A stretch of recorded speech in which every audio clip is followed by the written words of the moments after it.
In today's video, I'm going to teach you how to revert Capcut PC to an older version without downloading or reinstalling. First, a quick bit of context.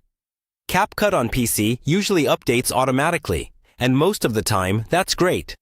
But sometimes a new update can introduce bugs, remove features you liked, or cause performance issues on your computer. When that happens, you might want to go back to a previous version that worked better for you, without going through the hassle of uninstalling or downloading installers from third-party sites. The method we'll use relies entirely on the Capcut app that's already installed on your computer, along with options available in the desktop environment. We're not adding anything new, we're just taking advantage of what's already there. Start by opening Capcut on your PC as you normally would. Let it load fully, and make sure you're on the main home screen, not inside a specific project. This is important, because some settings and update controls only appear when you're at the home interface. Next, look for any in-app update options. Depending on your version, there may be a section for updates or version history in the settings or about area. Take a moment to explore these menus.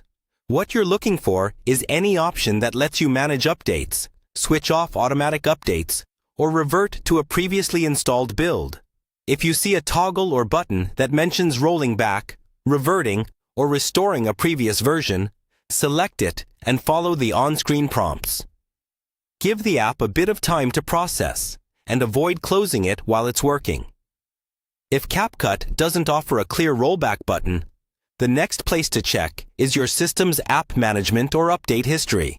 Close Capcut, then open your operating system's apps and features or program management window. Find Capcut in the list of installed apps. In some setups, you may see options related to versions, repair, or modifying the installation. If there is a repair or modify option that references reverting or restoring files, choose that and let the process complete. This can sometimes effectively roll the app back to the last stable state without a full reinstall. Finally, once the process is done, reopen Capcut and confirm the version you're now running, usually shown in the About or Settings section. Make sure your project's still open correctly and that the issues you had with the newer version are resolved. And that's how you revert Capcut PC to an older version using what's already on your system, without downloading install.